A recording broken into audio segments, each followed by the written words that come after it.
board members present.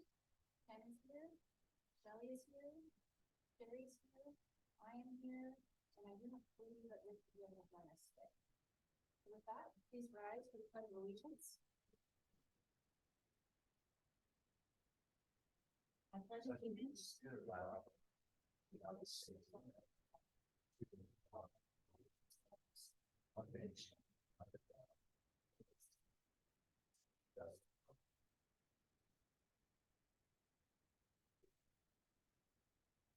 Agenda, we have additions or modifications to or deletions to the agenda.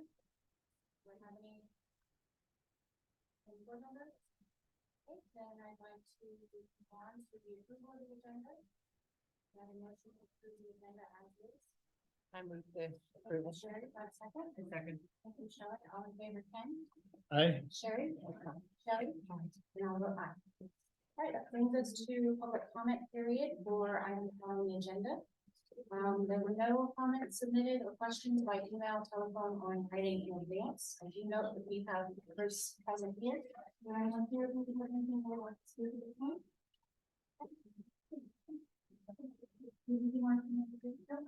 Thank you. Hi, my name is Tamara Clark. I'm in Jensen, neighbor. And I want to tell you about January 31st, 2022, when my husband was out in the shop and he had an accident and broke his face, and I took him to the ER. And thankfully, go to the ER, 45 minutes later, they will, like, give an appointment and creams and whatever. And we drove back into our driveway to see smoke billowing out of the door of our shop where he was on injured. Black smoke. And for a nanosecond, it's like, this isn't happening. And then it's 911 time. And the fire department at that time had a station on the corner of the river. And so I called the great urgency dispatch, and they are, oh my golly, so slow. They take, they were patient, they were good, but to my racing mind, could you please move it on to the factor? And I waited. They asked all the questions, I told them all the things, big rock, lots of stuff, big fire, and I waited. And then seconds chased by like hours as I waited to hear first the siren at the station, and then the siren coming down the river, and the ice in January. And so it's slow while they're putting the water together and right the house is not dying on my driveway. It was slow. And all the while I'm thinking, is something going to explode? Is Pete's house going to start a fire? Is my house going to start a fire? Are we going to, for God's sake, start the spark fire of 2022? It was petrifying. And none of that happened because they came in that two-story shop. The firefighters were there. They did a great job. People came from Clear Creek and West Shore and I don't know where because my brain wasn't right there. And they got that fire out. Not only did they get that fire out, but they saved stuff on the second floor where my husband's got a book studying University of Grant, where he has 120 years of National Geographic.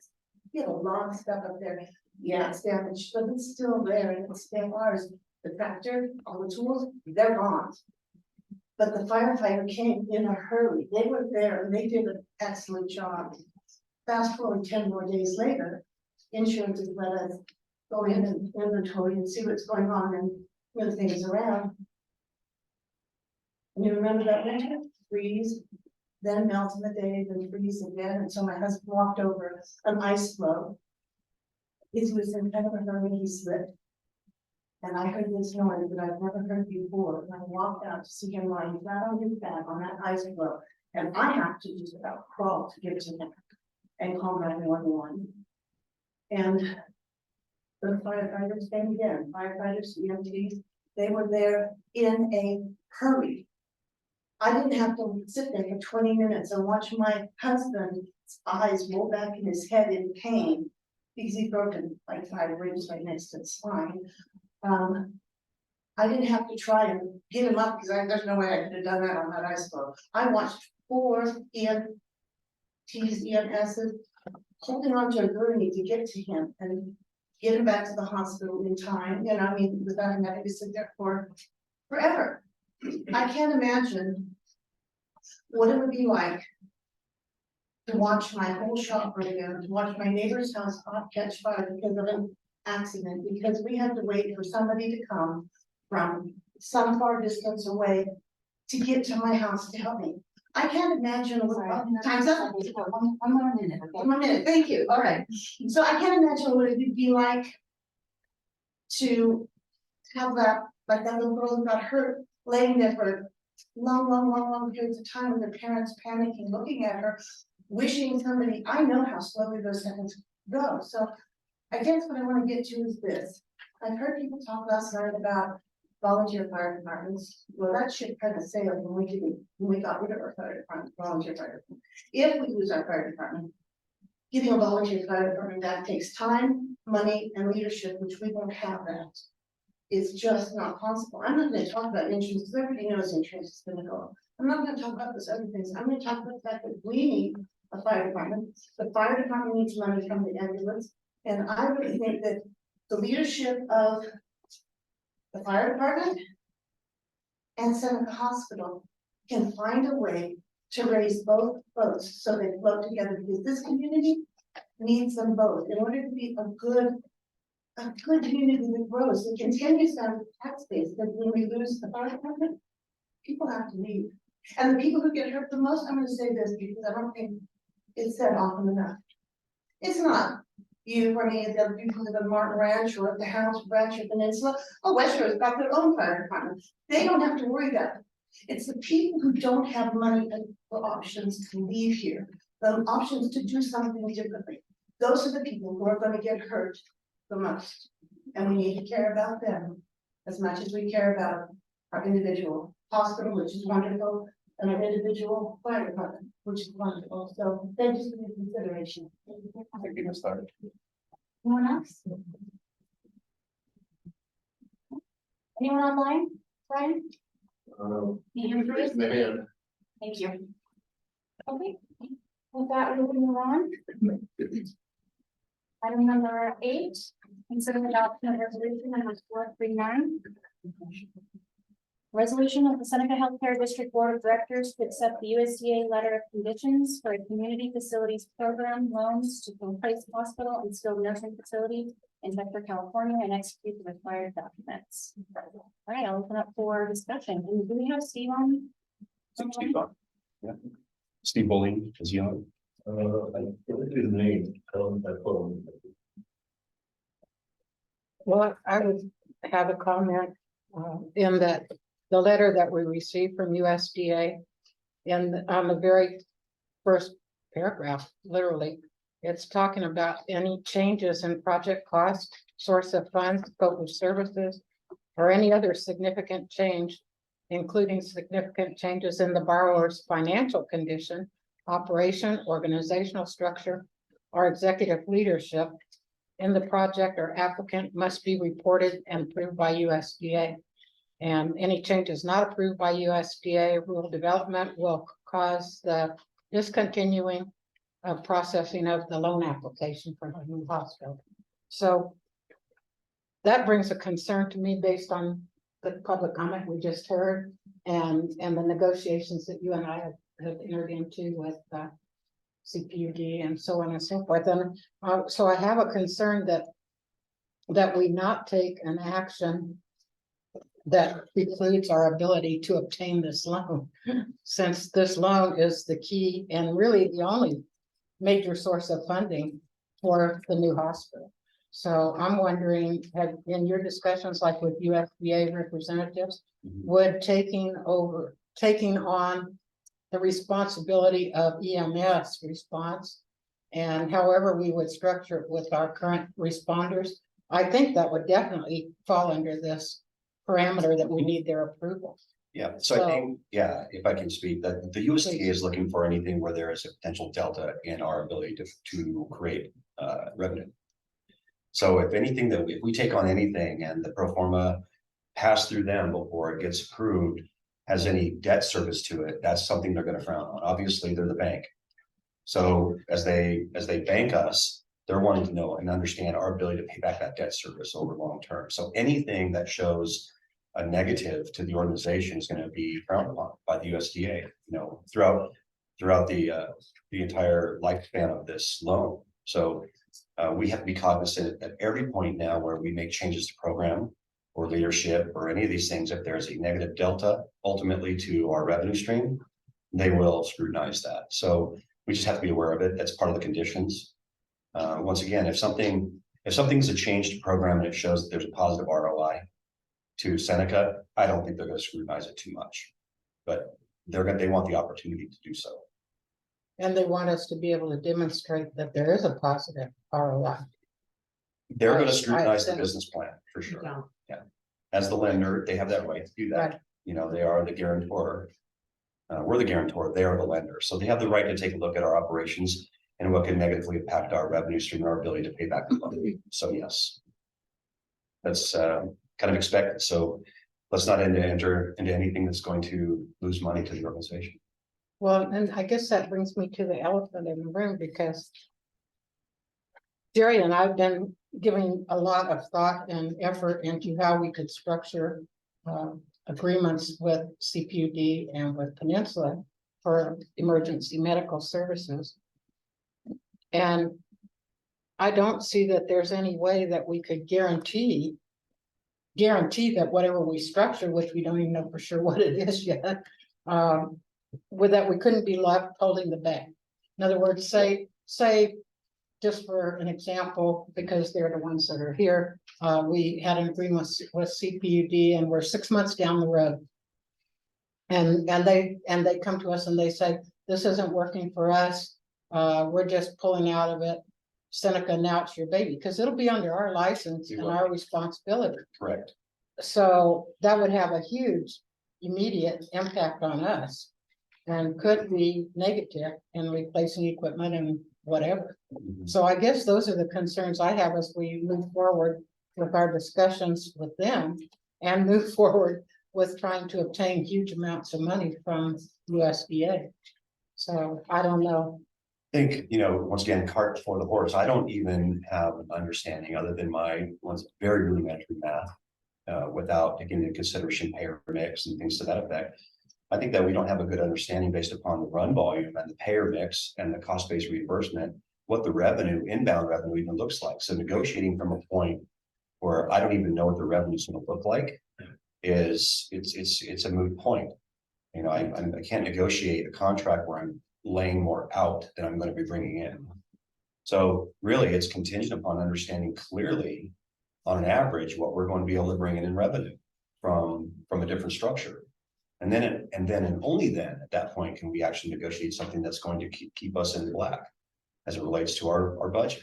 Otherwise, we do get risk from the USDA. This is Do we have any very clear in idea- the letter of conditions. Do you have any idea how long? I mean, do you have any experience with anything around this? How long it would even take them to approve something of that nature? Well, the experience I have is when we added on, we did the major addition to Wildwood and used USDA funding. And it took about a year. So. Yeah. But I think that they have, like we discussed the other day, I think they've streamlined their processes since then because they had so many defaults and problems, so. Live and learn. Right, So as of right now, our source of funds, as stated here, is solid. There's no concern there. But whatever agreement, if we were to reach with CPUD, could jeopardize the source of funds, correct? Correct. So if we do two things, we don't report changes. I think that they would frown on that. And if we report changes that change our financial position, they'll frown on that. So, borrowing, there are strings attached to borrowing from the federal government, and the strings attached are, we want to make sure you're able to pay it back, probably from being stung so many different times. So, once again, every pro forma, every program development that we do that has a cost had better show a higher revenue inbound than the cost. Once again, I can't speak for the USDA. I can't say that they won't accept a certain level of loss, depending upon how big it is. but I'm not the USDA. But under the law, under the letter of conditions, we have to be cognizant of the fact that we're gonna be scrutinized. Well, Long- and any loss would also impact our days cash on hand that they're requiring us to maintain as well, so. Sure. And, you know, with the current structure, our days cash on hand, because of the, if you will, shortfall in the loan, our days cash on hand are already going to accept the hit. And we have a statutory requirement for days cash on hand that we have to maintain. So suffice to say, there's a spotlight on everything we're going to be doing going forward. Yeah, and to that end, you know, I don't know if there's any organizations that could help us track to this and make sure that we are 100% in compliance with all of these items in the letter of conditions, but I think that's something we should investigate. Yeah, my understanding is they do a pretty regular check-in, quarterly check-in. Yeah, I'm just saying we may need some outside help to help us keep track of all of these things and making sure that we are keeping on top of. All 55 pages. Yeah, Yeah. exactly. Yeah, it's not like 2-page document. So would they do like quarterly audits or? They do, they will have a representative that will meet and confer on a regular basis to ensure that that we're not suffering from any large swings in revenue. And it's a regular thing. They also are going to want to know about the spend as we start to spend against the budget for the new hospital. They want to be aware of that spend, any deltas, any variances to that spend. They're going to want to know about. It's, you know, and I think that their money, it's their right. Sure. And then there also came up an item, as our team and everyone was reviewing all of this, that the letter that we received from the USDA says that we will be taking out revenue bonds. However, we cannot do that for our legal counsel's advice, because of the amount that we're talking about. So we actually have to do certificate of participation. And so we had some conversation with the USDA around this. Our legal team provided them with their analysis of why this was the case. The USDA said they put that information in with our letter, and that 90 days prior to loan closing, we have to re-request that change. And at this point in time, they don't see any issue with doing that. Is what I saw. As well as a stipulation to a lower cash on hand. Yes, And so they stipulated 80 days as requirement. Now they're going to. they didn't, so, one of our advisors had reached out to them and indicated that possibly 60, revising that to 65. That was not confirmed to us in any detail. We were told that at the point in time, which we do this 90-day switch to being a COP, that at that point we could revisit the days cash on hand and see if there was any sort of So they're wanting us to maintain it at 65 as a minimum now? 80 is what it says in here. 80, okay. But this- but I heard the- you say But they 60. indicated The delta. So the difference between what we asked in the PAR and what they've granted us from a funding perspective leaves us with about a $3.2 million, $3.1 million hole in our total funding. And in discussion with them, the justification for not granting the full amount was that we are a fiscally healthy organization and that the owner's contribution should go up. But with that delta, the owner's contribution takes us into an 80-day to under 80 days cash on hand. And that's what they said was that as a healthy organization, you're going to absorb that as an owner contribution, which takes us to a $10 million owner's contribution versus 7. Wow. And And is that front loaded? we're already burning against our owner's contribution now until we get a loan, but yeah, it's going to be shorted, so it has to come from us somehow, either philanthropically or through revenue adjustments by volume. We either have to do better. We cannot borrow the delta. They Yeah, they're basically very put it out there very clear. We cannot have an interim loan to borrow with another lender for the difference between the 70 and the 66.9. So we have to absorb that as an organization, which takes our cash on hand, our days, our cash on hand below the 80 mark, and that's what we pointed out. So I think that the 80 mark is something that's going to come off the next letter of conditions, allowing a lower margin as it relates to our cash on hand. I mean, it's not ideal. Obviously, we wanted 70 from the USDA. We got 66.9. We have to deal with it. There's 66.9 in front of us right now with a time frame on it to sign this LOC, and then we have to deal with the negative variance or the loan gap at another time. Right, for the community's understanding, I would like to point out that the letter we received was last Wednesday. And we were told that tomorrow they have to have an answer, so that's why I had to call a special meeting. Was to make sure we got this sorted. So with all of that, I've spoken with Rich about this, he's not able to be here today, he's our treasurer. But, he feels that, same as I do, that this is our best option for financing our facility. So, and USDA, I mean, them coming in and partnering with us to help build this new hospital, that's gonna be great for our community, great for our whole area. So with the understanding that we will have to, by state law, change from revenue bond to the certificate of participation for the permanent loan. As well as understanding that we will have to have further discussion with them around our days cash on hand for what's actually required for the final loan.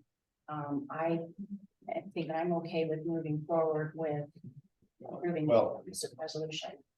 Yeah, thank you for that. I mean, that would be my recommendation, since the loan's been placed in front of us with a time stamp on it, the hourglass, just spinning away.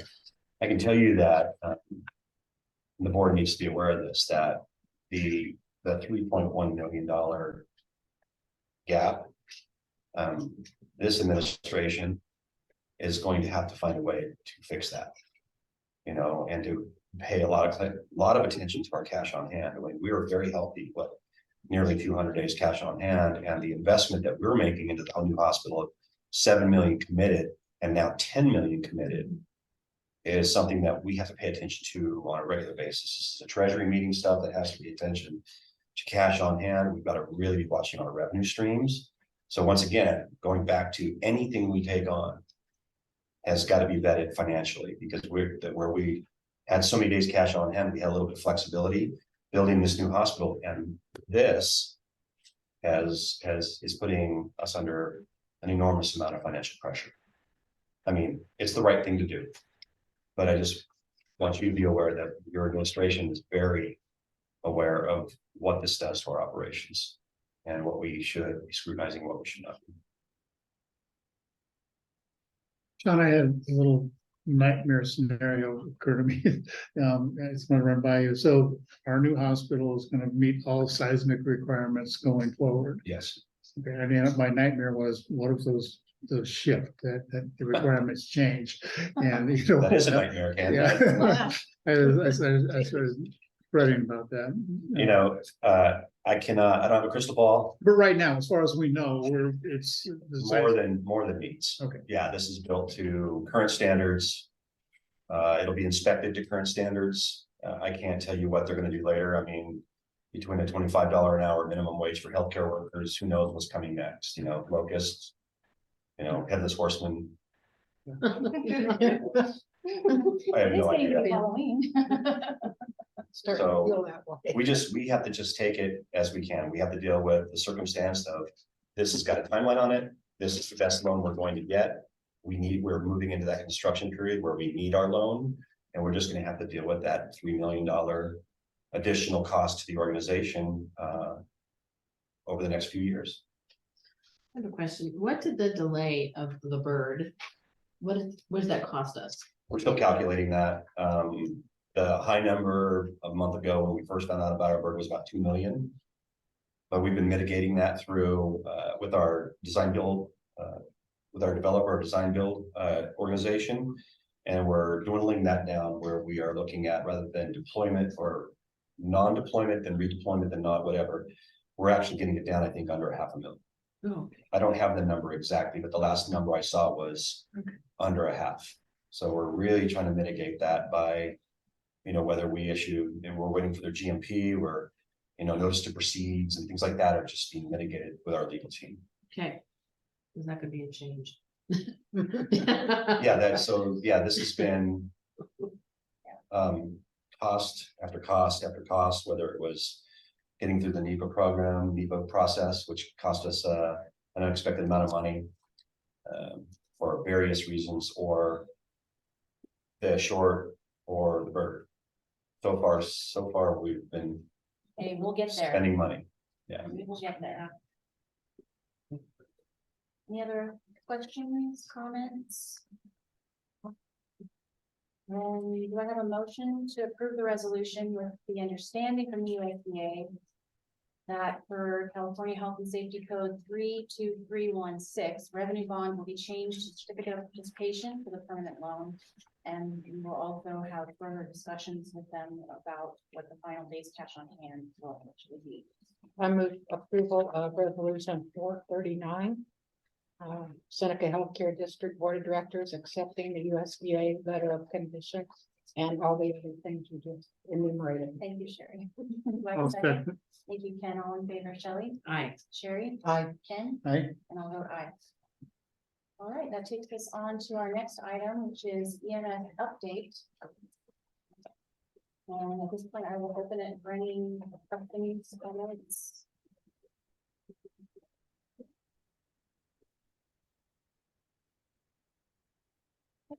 I think in light of the situation, as CPD shared with the community yesterday at the town hall, that this board agreed to instruct Sean to continue exploring all options for continuous EMS coverage in the data room. Or does this board have any other instructions? I'd like to see us work with CPUD to find some sort of an alternative. Given what we just passed, we obviously can occur any more debt. So it's gonna have to be very collaborative. Any other comments? Did we have a hand in the back there? Oh, thank you.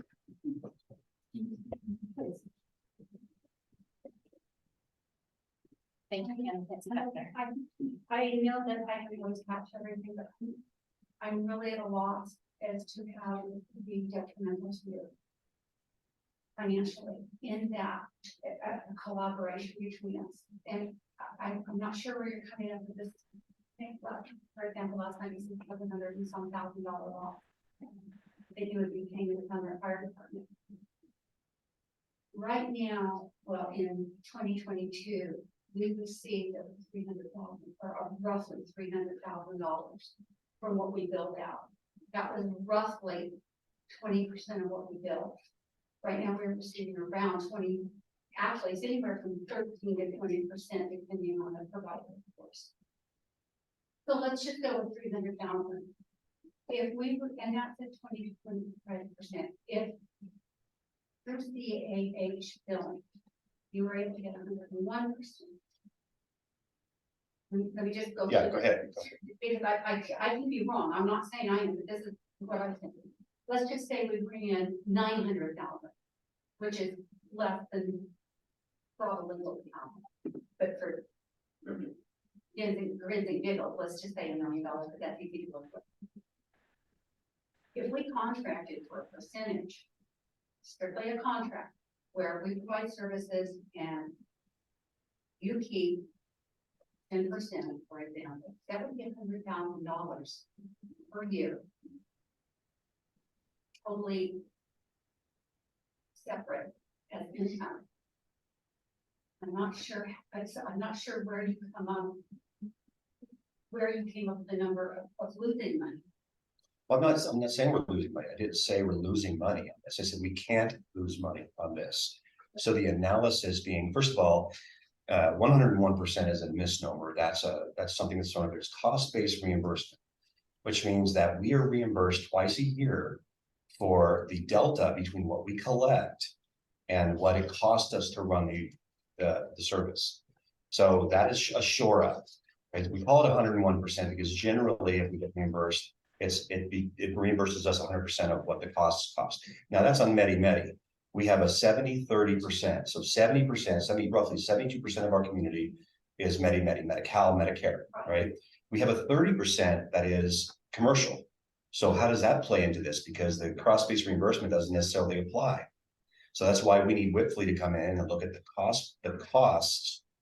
So they need run volume by type of run. They'll lay that in against the payer mix, okay? And then they'll calculate the cost-based reimbursement. In other words, the loss. And the loss isn't just on the EMS service. The loss is because it's on our license, also applies to the hospital loss. So they have to aggregate it into our hospital loss.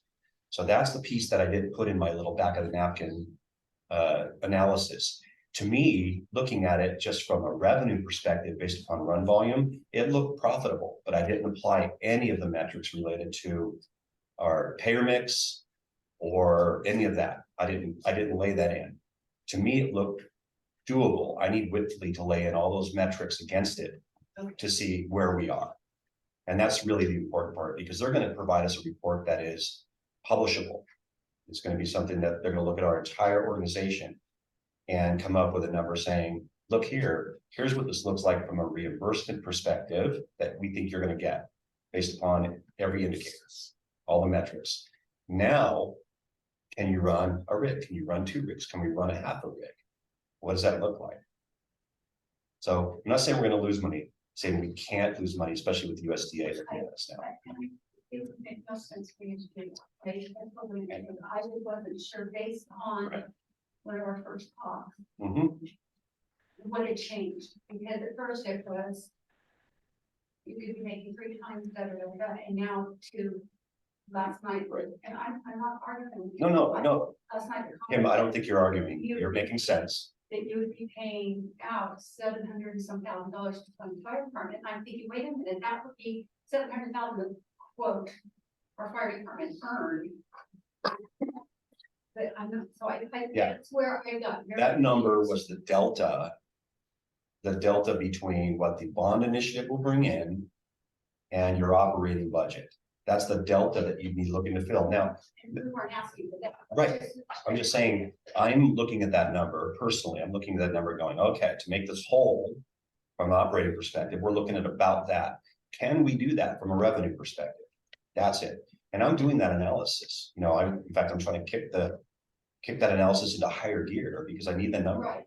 And I believe that we just provide the data for the payer percentage, the runs and all of that, at least a few months ago, and 6 months ago, and Yep. a year ago, and then a year before that. So Well, no, but I mean, I got partial data.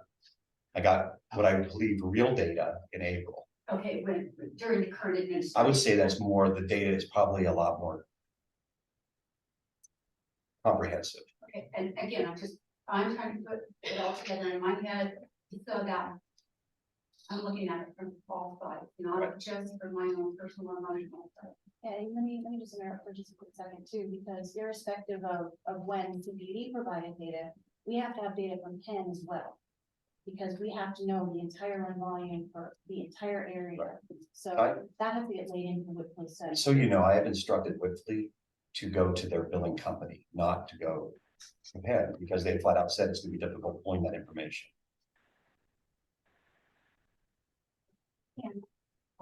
If I have a question, but I just wanted to clarify that. Yeah, thank you. Good. Any other questions, comments?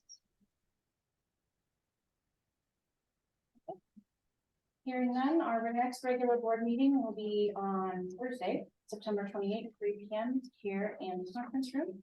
And meeting is adjourned. Thank you.